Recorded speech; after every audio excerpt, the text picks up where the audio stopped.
Welcome! My name is Colleen Tauke and I'm the sewing specialist here at Fons and Porter. In this Quilting Quickly tutorial, I'm going to show you the parts that go into the quilt called Chirp. If you'd like to purchase this pattern, please visit our website. Okay, we're going to be using a wonderful collection of yellows and gray pre-cut 2.5-inch strips. And we're going to be bringing in a tone-on-tone white fabric to put with it. And you can see that the quilt is made up of a lot of strip sets, little squares, and then these wonderful stars that play through the quilt. So what you're going to be starting with is using those 2.5-inch strips, and you're going to be creating strip sets of 3. And you're going to put together a variety of those, and then you're going to be layering those up and cutting down through, and you're going to cut the 2.5-inch wide segments, follow the pattern for the number required, because you're going to be creating the various lengths that fill in the spaces on each side of the star across the quilt. So once you have your strip sets made and your segments cut, you have a majority of your quilt top done. But let's get into the stars, because that's the part that takes a little bit more to create. So these are paper foundation pieced stars, and there are 3 fabrics used in each one of them. And I've left the paper on the back so that you can see that yes, they are actually stitched to paper. The paper is removed before the quilt is finally assembled. And I want to walk you through the parts of making those stars. So what you're going to be doing is taking the pattern from that we have published, and you're going to make copies of that. You want to make an exact copy. You don't want it to resize. And then you're going to be cutting these segments apart. There are 4 of them that make up the star. And as you cut them apart, leave a little bit of space around each of those portions so that you aren't cutting on that heavy line at this point. Just kind of bubble cut them out. And then we're going to be creating our sections of the star. What I'm going to have you do is come in and make creases along each of the dotted lines that separate the different portions of the star, the center and the star points, or from the background.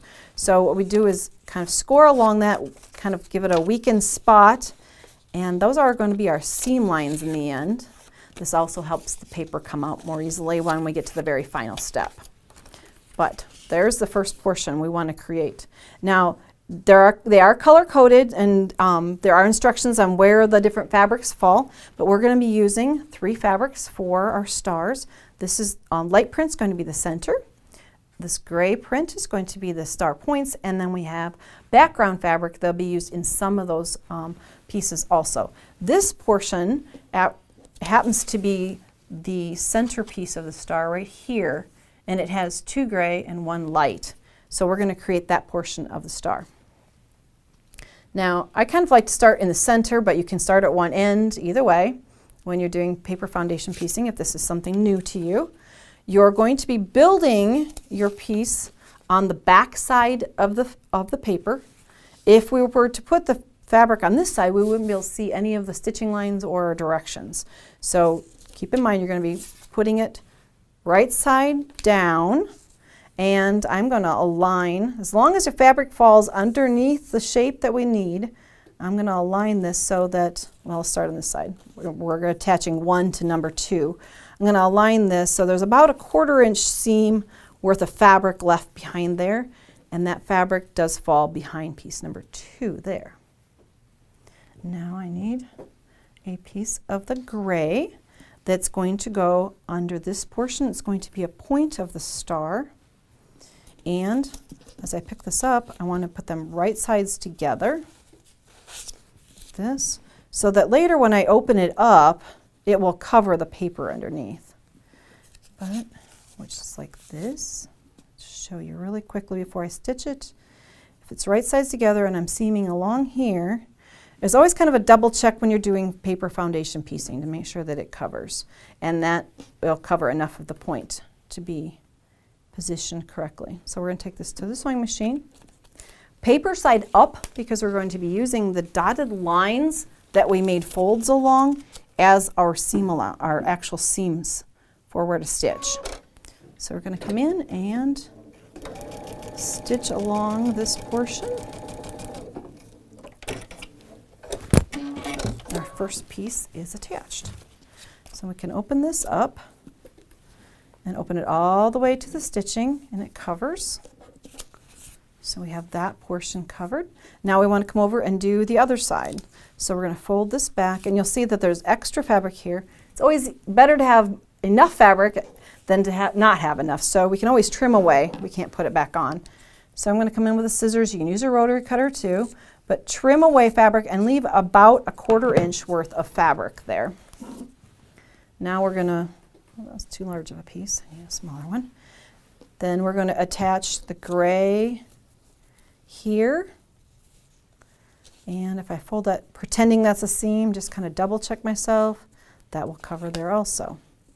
So I'm going to pick this up, right sides together, you can see there, extend our paper, and we're going to stitch again on the dotted line. The first few times that you do to paper piecing, it's a little bit to get used to. You have to think a little differently. We're used to seeing a result not working on kind of from the back side of the quilt where the paper's at, but it takes a little bit, but it's fun to create because you can create angles and things that would be impossible to cut otherwise. Open that seam allowance all the way, and it covers there. Now, if for some reason your seam allowance has gotten wide or anything, you can come back and you can actually fold that away, and you can trim that seam allowance down at any point if you need to reduce the bulk. But at this point, we have the entire thing covered.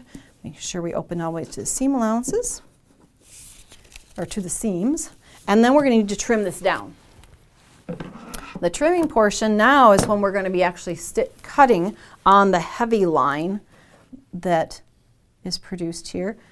And make sure that I reinforce to you that you cut on the solid heavy line, not the broken line, because I have actually done that before in class.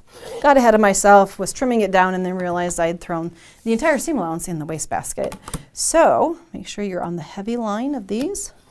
Trim them down, and then we have the center portion of our star created. Now, each of the sections works in the same way. Each of these sections has approximately 3 pieces to them, so you're going to be covering them with fabric. See, there's a portion of it done. And then you will have all of the pieces that you need to create your star. And it does look a little silly yet at this point because they're not sewn together. You would need to join pieces here. And it will tell you the order to assemble these. You will join and stitch along the dotted line there, open out. Then you've created a straight line here, so you can add the next piece and the last piece. And if you want to, make sure that you kind of, in foundation paper piecing, sometimes we can align intersections, sometimes they get a little skewed. You can drop a pin through and try to somewhat center the points onto your star. But those you'll need 7 of those paper piece stars to create the quilt you see behind me, the quilt called Chirp.